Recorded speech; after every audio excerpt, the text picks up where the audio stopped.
BRIMS ಅನ್ನ ಉಳಿಸಿ. Doctor ಜಯಸಿಂಗನನ್ನು ತೊಲಗಿಸಿ. ಸರ್ಕಾರಿ ನೌಕರರೇ ಜಯಸಿಂಗನನ್ನು ತೊಲಗಿಸಿ. ಜಯಸಿಂಗನನ್ನು ತೊಲಗಿಸಿ. लिंगराज हिरेमठ हटाओ। डॉक्टर जयसिंह को हटाओ। डॉक्टर जयसिंह को हटाओ। लिंगराज हिरेमठ को हटाओ। लिंगराज हिरेमठ को हटाओ। डॉक्टर जयसिंह को हटाओ। डॉक्टर कर्नाटक राज्य दलित ಸಂಘಟನೆಯನ್ನು ಹಾಕಿ ಮಾನ್ಯ ಡಾಕ್ಟರ್ ಶರಣ್ ಪ್ರಕಾಶ್ ಪಾಟೀಲ್ ವೈದ್ಯಕೀಯ ಹಾಗೂ ವೈದ್ಯಕೀಯ ಶಿಕ್ಷಣ ಮತ್ತು ಉದ್ಯೋಗ ಕೌಶಲ್ಯ ಅಭಿವೃದ್ಧಿ ಸಚಿವರು ಇವರಿಗೆ ಮಾನ್ಯ ಜಿಲ್ಲಾಧಿಕಾರಿಗಳ ಮುಖಾಂತರವಾಗಿ ಮನವಿ ಪತ್ರವನ್ನು ಸಲ್ಲಿಸ್ತಾ ಇದ್ದೇವೆ. ಬಂಧುಗಳ ಸುಮಾರು 600ಕ್ಕೂ ಹೆಚ್ಚು ಅಧಿಕ ಜನರು ಸೇವೆಯನ್ನು ಮಾಡ್ತಾ ಇದ್ದಾರೆ. ಈ ಬ್ರಿಮ್ಸ್ ನಿರ್ದೇಶಕರಿಗೆ, ಆಡಳಿತ ಅಧಿಕಾರಿಗಳಿಗೆ, ಆರ್ಥಿಕ ಸಲಹೆಗಾರಿಗೆ ಹೆದರಿಸಿ ನಮ್ಮ ಕುರಿತು ಯಾರು ಕೇಳೋರಿಲ್ಲ ಹೇಳೋರಿಲ್ಲ ಅನ್ನುವಂಥ ನಾಟಕನ ಬಿಟ್ಬಿಡ್ರಿ. ಲೆಕ್ಕ ಮಾಡಿ 2019ರಿಂದ ಬ್ರಿಮ್ಸ್ ವಿಗೆ ಮತ್ತು ಆಸ್ಪತ್ರೆಗೆ ಎಷ್ಟು ನೀವು ನಷ್ಟ ಮಾಡಿರಿ ಅಷ್ಟೆಲ್ಲ ಲೆಕ್ಕ ತೆಗೆದು ನಿಮಗೆ ಹಿರೇಮಠ ಅವರೇ, ಲಿಂಗರಾಜ್ ಹಿರೇಮಠ ಅವರೇ, ಜಯಸಿಂಗ್ ಅವರೇ ನೀವು ಪೂರ್ತಿ ಎಲ್ಲ ಪಾವತಿ ಮಾಡಬೇಕಾಗ್ತದೆ. ಆ ಪಾವತಿ ಮಾಡುವವರೆಗೂ ಕರ್ನಾಟಕ ರಾಜ್ಯ ದಲಿತ ಸಂಘರ್ಷ ಸಮಿತಿ ಬಿಡೋದಿಲ್ಲ. ಮತ್ತು ಇಲ್ಲಿವರೆಗೆ ಈ ಬ್ರಿಡ್ಜ್ ಸ್ಥಾಪನೆ ಆಗಿದ್ದರಿಂದ ಇಲ್ಲಿವರೆಗೆ ದುಡ್ಕೊಂಡು ಬರ್ತಕ್ಕಂಥ ಸಿಬ್ಬಂದಿಗಳಿಗೆ ನೀವು ವೇತನವನ್ನು ಕೂಡಲೇ ತಾರತಮ್ಯ ಮಾಡಿದ್ದಲ್ಲಿ ಆ ರಾಜ್ಯದಂತ ಇದು ಎಚ್ಚರಿಕೆಯದ ರಾಜ್ಯದಂತ ಉಗ್ರವಾದ ಹೋರಾಟವನ್ನು ಪ್ರಾರಂಭ ಮಾಡಬೇಕಾಗ್ತದೆ ಅಂತೇಳಿ ಈ ಸಂದರ್ಭದಲ್ಲಿ ಪ್ರಾಸ್ತಾವಿಕವನ್ನು ಮಾತನಾಡಲಿಕ್ಕೆ ಅವಕಾಶ ಮಾಡಿಕೊಟ್ಟಂತೆ ಎಲ್ಲರೂ ಬಂಧಿಸ್ತಾ ನಮ್ಮ ನಾಯಕರಾಗಿರ್ತಕ್ಕಂಥ ಕರ್ನಾಟಕ ರಾಜ್ಯ ದಲಿತ ಸಂಘರ್ಷ ಸಮಿತಿಯ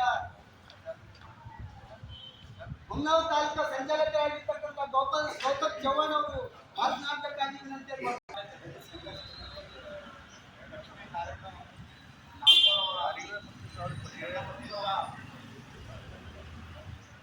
ವಿಭಾಗೀಯ ಸಂಚಾಲಕರಾದ ಉಮೇಶ್ ಸಾವರ್ಕರ್ ಹಾಗೂ ಜಿಲ್ಲಾ ಸಂಚಾಲಕರಾದ ಬಾಬು ಗೌಡ ಅವರ ನೇತೃತ್ವದಲ್ಲಿ ಇವತ್ತು ಬ್ರಿಮ್ಸ್ ಆಸ್ಪತ್ರೆಗೆ लिंगराज हिरेमठ हटाओ। लिंगराज हिरेमठ हटाओ। डॉक्टर जयसिंह हटाओ। डॉक्टर जयसिंह हटाओ। लिंगराज हिरेमठ हटाओ।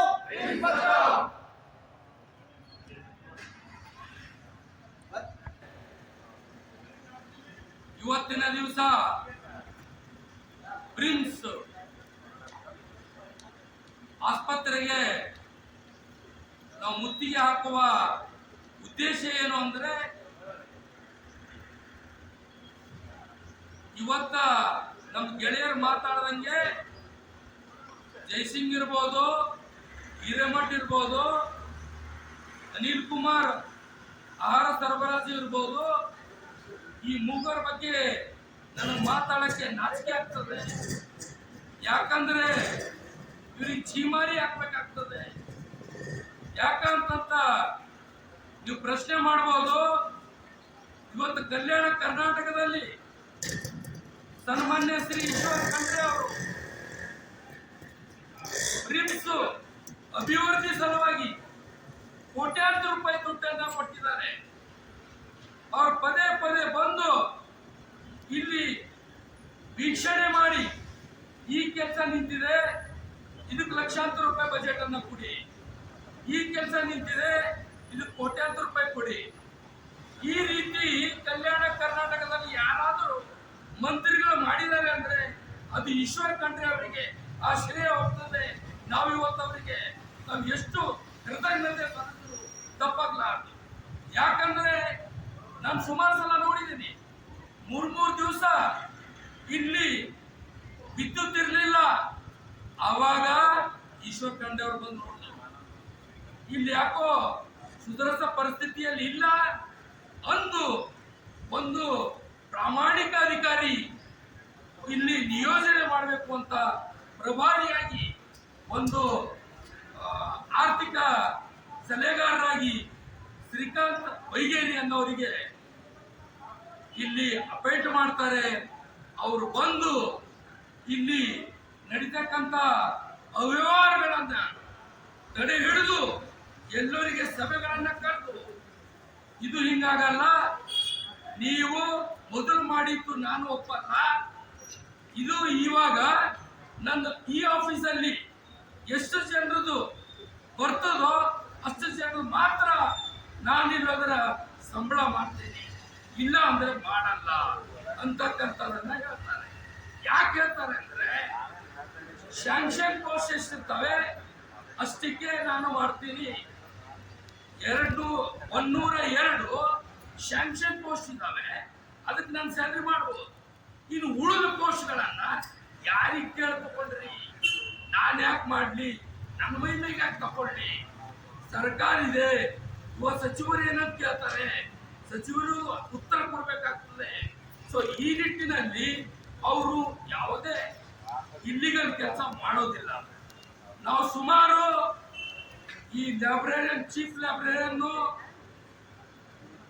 ಸ್ನೇಹ ಅವ್ರ ಬಗ್ಗೆ ನಾವು ಕಂಪ್ಲೇಂಟ್ ಕೊಡ್ತೀವಿ ನಿರ್ದೇಶಕರಿಗೆ, ಮತ್ತೆ ಆರ್ಥಿಕ ಸಲಹೆಗಾರರಿಗೆ, ಮತ್ತೆ ADC ಅವರಿಗೆ.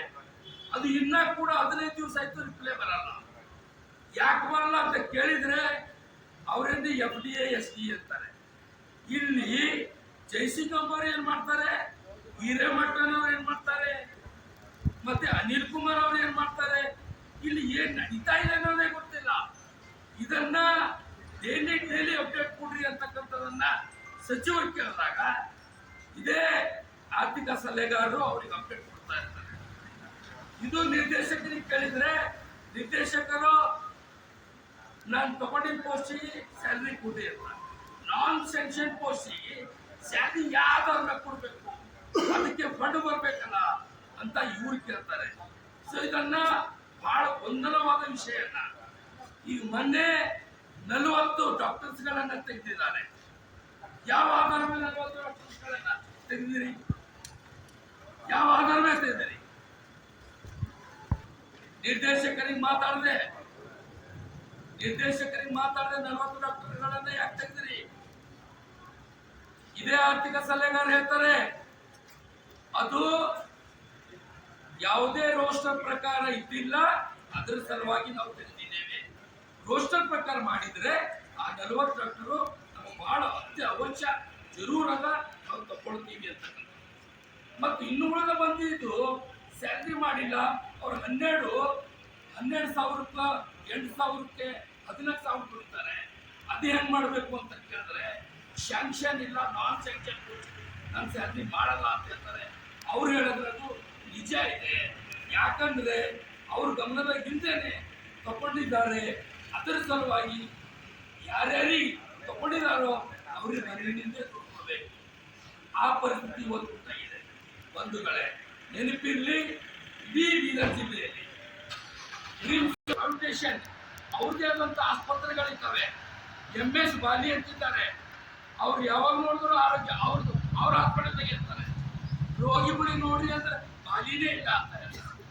ಸೊ ಇಂಥ ಡಾಕ್ಟರ್ಗಳಿಗೆಲ್ಲ ತಗೊಂಡು ಏನ್ ಮಾಡ್ಬೇಕು? ನಾವು ನಿರ್ದೇಶಕರು ಇವತ್ತು ನಾವು ಪ್ರಶ್ನೆ ಮಾಡಕ್ ಹೋದ್ರೆ ನಾವು ತಪ್ಪಿಸ್ತರು ಕಾಣ್ತೀವಿ. ಸೊ ಅದ್ರ ಕಡೆಗೆ ನಾನು ಮೀಡಿಯಾ ಮುಖಾಂತರ ಒಂದ್ ಹೇಳಕ್ ಇಷ್ಟಪಡ್ತೀನಿ. ಇವತ್ತು ಜಿಲ್ಲಾ ಉಸ್ತುವಾರಿ ಸಚಿವರು ಏನೋ ಅವ್ರು ಪರಿಶ್ರಮ ಪಡ್ತಾ ಇದ್ದಾರೆ, ಆ ಪರಿಶ್ರಮವನ್ನ ನಾವು ಬೀದರ್ ಜನತೆ ಉಳಿಸ್ಬೇಕು. ಇಲ್ಲಿದ್ದಂಥ ಸಿಬ್ಬಂದಿ, ಇಲ್ಲಿದ್ದಂಥ ಅಧಿಕಾರಿ ವರ್ಗದವರು ಅದು ನಿಭಾಯಿಸ್ಕೊಂಡು ಹೋಗಂತ ಕೆಲಸ ಮಾಡಬೇಕು. ಇಲ್ಲದೆ ಹೋದಲ್ಲಿ ಮುಂದಿನ ದಿವಸದಲ್ಲಿ ಇದು ಸಣ್ಣ ಪ್ರಮಾಣ, ಮೊನ್ನೆನೇ ಸ್ಟೇಟ್ಮೆಂಟ್ ಕೊಟ್ಟಿದ್ದೀನಿ, ಇವತ್ತು ಸ್ಟಾರ್ಟ್ ಮಾಡಿದ್ದೀನಿ. ಇದು ಇಲ್ಲಿಗೆ ನಿಲ್ಲಲ್ಲ. ಈ ಮುಂಬರೋ ದಿನದಲ್ಲಿ ಬೀದರ್ ಬಂದಾಯ್ತದೋ, ಬ್ರಿಮ್ಸ್ ಕಡಿಂದು ಅಥವಾ ಹಾಸ್ಪಿಟಲ್ ಬಂದಾಯ್ತದೋ, ಅದು ಯಾಕೆ ಮಾಡಿಲ್ಲ? ರೋಗಿಗಳಿಗೆ ಪ್ರಾಬ್ಲಮ್ ಆಗ್ತದೆ. ಅವ್ರು ನಮ್ಮ ಅಕ್ಕ ತಂಗಿಯರು, ನಮ್ಮ ಅಣ್ಣ ತಮ್ಮಂದಿರು, ಅಲ್ಲಿ ಸಮಸ್ಯೆ ಆಗಬಾರ್ದು ಅನ್ನುವ ನಿಟ್ಟಿನಲ್ಲಿ ಎಲ್ಲಿ 27 ಕೋಟಿ ದುಡ್ಡು ಬಂದದೋ ಅದು ಯಾವ ಕಡೆ ಹೋಯಿತು? ಇನ್ನ ಪ್ರಶ್ನೆ ಉತ್ತರ ಸಿಕ್ಕಿಲ್ಲ. 27 ಕೋಟಿ ಚಿಲ್ಲರೆ ಅಮೌಂಟ್ ಇನ್ನೂ ಇದಕ್ಕೆ ಬಂದಿಲ್ಲ. ಸೊ ಅದನ್ನ ಕೂಡಲೇ ನಮಗೆ ರಿಪ್ಲೈ ಮಾಡಬೇಕು ಅಂತಕ್ಕಂಥದ್ದನ್ನ ನಾವು ಬ್ರಿಮ್ಸ್ ಅಧಿಕಾರಿಗಳಿಗೆ ನಾವು ಕೇಳಕ್ ಬಯಸ್ತೀವಿ. ಇನ್ನೊಂದು ಯಾವಾಗೂ ಕೂಡ ಆಡಳಿತ ಪಾರದರ್ಶಕವಾದಂತ ಆಡಳಿತ ಮಾಡ್ರಿ. ಯಾರೋ ಬಂದು ದುಡ್ಡು ತಗೊಂಡು ನಾನು ಅದು ಮಾಡಿಲ್ಲ, ನಾ ಇದು ಮಾಡಿಲ್ಲ ಅಂತಕ್ಕಂಥದನ್ನ ಬಿಡ್ರಿ. ಇವತ್ತ ಜಯಸಿಂಗನ್ನವರು ಒಂದು ಕೊಟೇಶನ್ಗೆ 1,00,000 ರೂಪಾಯಿ ತಗೋತಾರೆ. ಯಾರೋ ನನ್ನ ಹೆಸರುಗಳು ಹಾಕಿ ಕೋಟ್ಯಾಂತರ ರೂಪಾಯಿ ದುಡ್ಡನ್ನ ಮಾಡಿದಂತ ಜಯಸಿಂಗ್ ಅವರಿಗೆ ಕಾನೂನು ಕ್ರಮ ಜರುಗಿಸಬೇಕು. ಇವತ್ತು ನಾವು ಇದು ಒಂದೇ ಅಲ್ಲ, ಇದು ಲೋಕಾಯುಕ್ತಗೂ ಕೂಡ ಸಲ್ಲಿಸ್ತಾ ಇದ್ದೀವಿ ಕಾಪಿಗಳು. ಶರಣ್ ಪ್ರಕಾಶ್ ಪಾಟೀಲ್ ಸಂಬಂಧಪಟ್ಟ ಸಚಿವರಿಗೂ ಕೂಡ ಮತ್ತು ಈಶ್ವರ್ ಖಂಡ್ರೆ ಅವ್ರ ಗಮನಕ್ಕೂ ತಂದಿದ್ದೀವಿ. ಅವರು ಕೂಡ ನಾನು ಎಷ್ಟು ದುಡ್ಡು ಕೊಡ್ಲಿ ಅಂತಕ್ಕಂಥ ಮಾತನ್ನ ಹೇಳಿದ್ದಾರೆ. ಮುಂದೆ ಎಚ್ಚರಿಸಿಕೊಳ್ಳಿಲ್ಲ ನಾವು ಬಹಳ ದೊಡ್ಡ ಮಟ್ಟದಲ್ಲಿ ನಾವು ಹೋರಾಟ ರೂಪಿಸ್ಬೇಕಾಗ್ತದೆ ಅಂತಕ್ಕಂಥ ಮಾತನ್ನ ಹೇಳಿ, ಮತ್ತೆ ಹೊಸದಾಗಿ ಮೊನ್ನೆ 6 ಜನರಿಗೆ ಮೊನ್ನೆ ನಮ್ಮ ಹೆಣ್ಣ ಮಕ್ಕಳು 6 ಜನ ಪಾಪ ಅವ್ರು ಏನು ಸುಮಾರು ವರ್ಷದಿಂದ ಮಾಡ್ತಕ್ಕಂಥ ಅವರನ್ನ ಏನು ದಿಢೀರ್ ಅಂತ ಕೇಳಲ್ದೇನೆ ನಿರ್ದೇಶಕರು ತೆಗೆದಾಕ್ತಾರೆ. ಅವ್ರು ಇಲ್ಲೋದ್ರ ಮನೆಗೆ ಅಳ್ಕೊತಾ ಹೋಗ್ತಾರೆ, ಬಂದು ನಮಗೆ ಹೇಳ್ತಾರೆ. ನಾವು ಸಚಿವರಿಗೆ ಕೇಳಿದಾಗ ಬ್ರಿಮ್ಸ್ ಇವರಿಗೆ ಡೈರೆಕ್ಟರ್ ಮತ್ತೆ FI ಅವರಿಗೆ ಹೇಳ್ತಾರೆ ಅವ್ರಿಗೆ ತಗೊಳ್ರಿ, ಅವ್ರಿಗೆ ಕಂಟಿನ್ಯೂಷನ್ ಮಾಡ್ರಿ ಅಂತ. ಇನ್ನೂ ಕೂಡ ತಗೊಂಬಲ್ಲ. ನಾವು 8 ದಿನ ಅಥವಾ 15 ದಿನ ಕಾಲಾವಕಾಶ ಕೊಡ್ತಾ ಇದ್ದೀವಿ. ಅವ್ರಿಗೆ ಮರು ಆಯ್ಕೆ ಮಾಡಿಕೊಂಡು ಅವ್ರಿಗೆ ಕಂಟಿನ್ಯೂಷನ್ ಆಗಿ ತಗೋಬೇಕು. ತಗೊಳ್ಳಾರ್ದೆ ಹೋದಲ್ಲಿ ನಾವು ಬಹಳ ಉಗ್ರವಾದ ಹೋರಾಟ ರೂಪ ತಾಳ್ತದೆ ಅಂತಕ್ಕಂಥ ನನ್ನ ಮಾತೇಳಿ ನಾನು ಈ ಮುತ್ತಿಗೆ ಎಲ್ಲರೂ ನಮ್ಮ ಆತ್ಮೀಯರು ಮತ್ತೆ ನಮ್ಮ ಎಲ್ಲ ಸಹೋದರರು ಸಚಿವರಾದ ಶರಣ್ ಪ್ರಕಾಶ್ ಪಾಟೀಲ್ ಅವರಿಗೆ ನಮ್ಮ ಆರ್ಥಿಕ ಲೆಕ್ಕಾಧಿಕಾರಿಗಳ ಮುಖಾಂತರ ಶರಣ್ ಪ್ರಕಾಶ್ ಪಾಟೀಲ್ ಸರ್ರಿಗೆ ಮನವಿಯನ್ನು ಸಲ್ಲಿಸಬೇಕಾಗ್ತದೆ. ಯಾಕಂದರೆ ಇಲ್ಲಿ ನಡೀತಕ್ಕಂಥ ಏನು ಅವ್ಯವಹಾರ ಹಗರಣಗಳಿದ್ದಾವ, ಈಗಾಗಲೇ ನಾವು ಸುಮಾರು ಜನ ಮಾತಾಡಿ ಸ್ಪಷ್ಟನೆಯನ್ನು ಕೊಟ್ಟಿದ್ದೇವೆ. ಇನ್ನೊಂದು ಸ್ಪಷ್ಟನೆ ಏನು ಕೊಡಬೇಕು ಅಂದರೆ, ನೂರಾರು ವಿದ್ಯಾರ್ಥಿಗಳನ್ನು ಇಲ್ಲಿ ಅಭ್ಯಾಸ ಮಾಡ್ತಾ ಇದ್ದಾರೆ. ಒಂದು ವಿದ್ಯಾರ್ಥಿಗೆ ಹಾಸ್ಟೆಲ್ ಅಂತ 10,000 ರೂಪಾಯಿ ತಗೊಂಡು ಯಾವುದೇ ರಿಸಿಪ್ಟ್ ಇಲ್ಲದೇನೆ ಆ ಡೆಪಾಸಿಟ್ ಮಾಡ್ಕೊಳ್ಳೋಂಥ ದುಡ್ಡು ಎಲ್ಲಿದೆ, ಎಲ್ಲಿಗೆ ಹೋಯ್ತು ಅನ್ನೋದು ಇನ್ನೂ ಯಾರಿಗೂ ಗೊತ್ತಿಲ್ಲ. ನಮಗದು ರಿಪ್ಲೈ ಕೊಡ್ರಿ ಅಂತ ಕೇಳುವಾಗ ಹಾರಿಕೆವಾದಂಥ ಉತ್ತರವನ್ನು ಕೊಡ್ತಾರೆ. ಅದಕ್ಕೆ ನಿರ್ದೇಶಕರಿಗೆ ನಮ್ಮದೊಂದು ಮನವಿ ಇದೆ, ಅದು ಎಲ್ಲಿ ಹೋಗ್ಯದ ಅಂತ ಕೊಡಬೇಕು, ಇಲ್ಲ ಅಂದರೆ ತಾವು ರೀಸನ್ ಮಾಡಬೇಕು.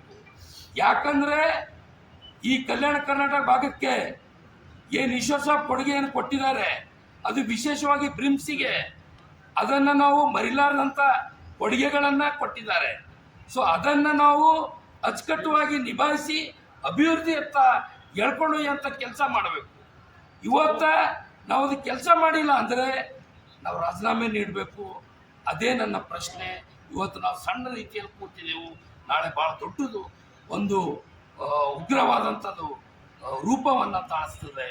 ಅದನ್ನು ನಮ್ಮ ಪೇಷನ್ಸ್ ತಾಳಾಗದು ನೀವು ನೋಡಬೇಡ್ರಿ ಅಂತಕ್ಕಂಥದ್ದನ್ನು ಬೀದರ್ ಜನತೆಗೆ ಮತ್ತು ಅಧಿಕಾರಿ ವರ್ಗದವರಿಗೆ ನಾನು ಹೇಳಕ್ಕೆ ಬಯಸಿ ನನ್ನ ಮನವಿಯನ್ನು ಓದೋದ್ರ ಮುಖಾಂತರ ನಾನು ಕೊಡಬೇಕಾಗ್ತದೆ.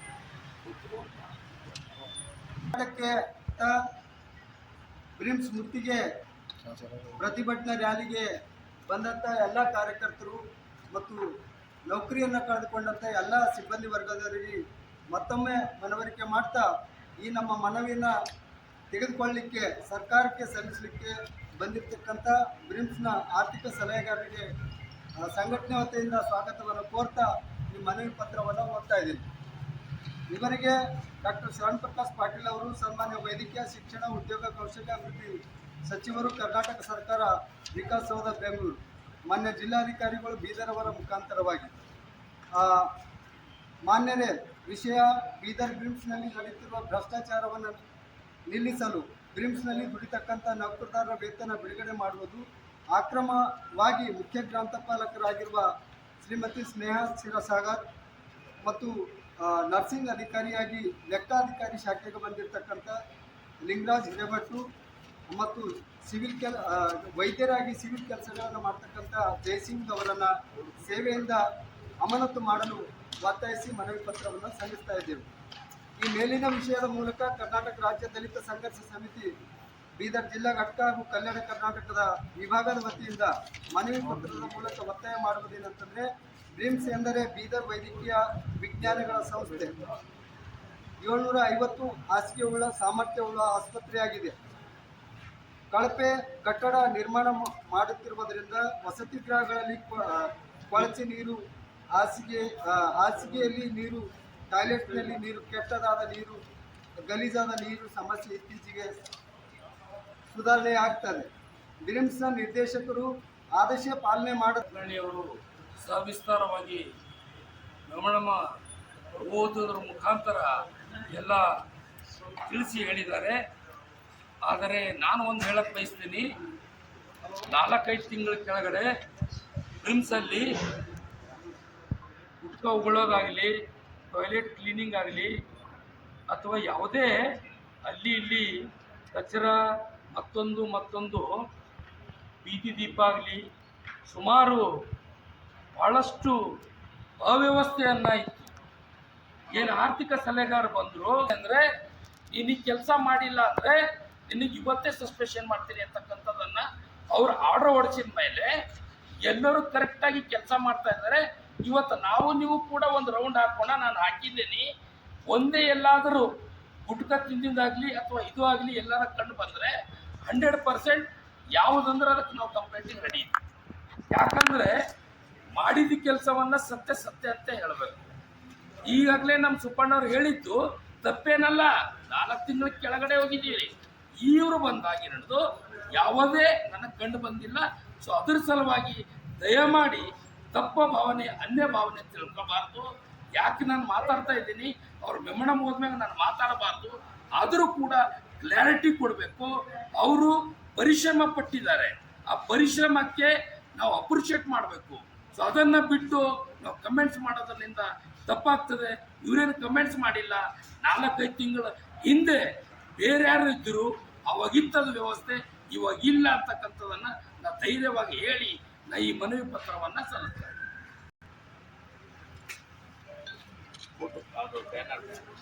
ಇರಲಿ ಬ್ಯಾನರ್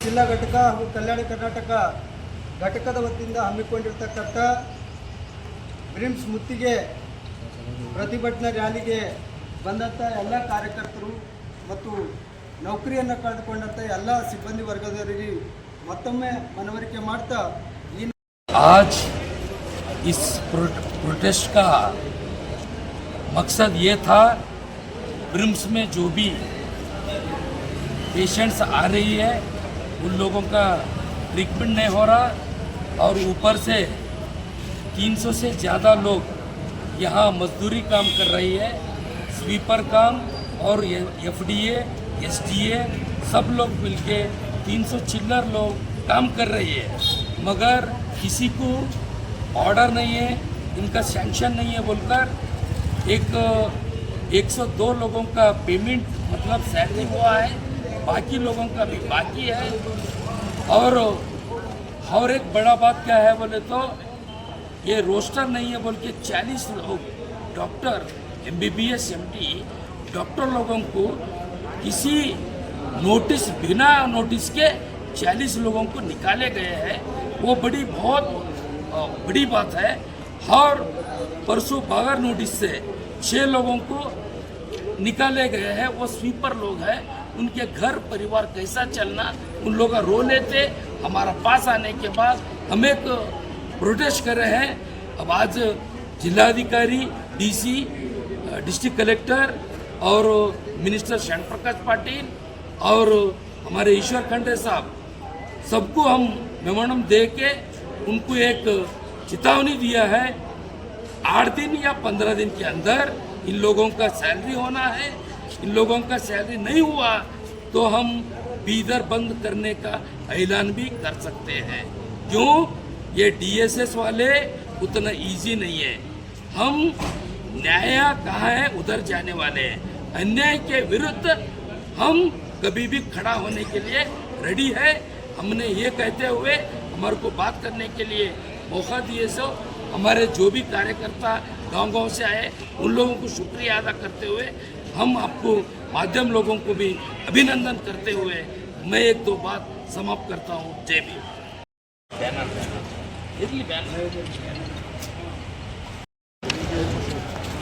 ಆಯ್ತು, ಇವರೇನು ಮನವಿ ನಮಗೆ ಸಲ್ಲಿಸಿದ್ದಾರೆ, ಈ ಮನವಿ ಬಗ್ಗೆ ನಾವು ವೆರಿಫೈ ಮಾಡಿ ಇವ್ರದ್ದೇನು ಬೇಡಿಕೆಗಳಿದೆ ಕಾನೂನು ಅಡಿಯಲ್ಲಿದ್ದರೆ ಇವ್ರದ್ದೆಲ್ಲ ಬೇಡಿಕೆಗಳು ಈಡೇರಿಸ್ತೀವಿ. ಇವ್ರಿಗೆ ರೈಟಿಂಗಲ್ಲಿ ಉತ್ತರ ಕೊಡ್ತೀವಿ. ಮಾನ್ಯ ಜಿಲ್ಲಾಧಿಕಾರಿಗಳಿಗೆ ಈ ಪ್ರಸ್ತಾವನೆ ಇವರೇನು ನನ್ನ ಪತ್ರ ಸಲ್ಲಿಸ್ತಾ ಇದ್ದಾರೆ, ಮಾನ್ಯ ಜಿಲ್ಲಾಧಿಕಾರಿಗಳಿಗೂ ಗಮನಕ್ಕೆ ತಂದು ಅವ್ರೇನು ಹೇಳ್ತಾರೆ ಅದ್ರ ಪ್ರಕಾರ ನಾವು ಏನಿದೆ ಮುಂದಿನ ಕ್ರಮ ಮಾಡ್ತೀವಿ.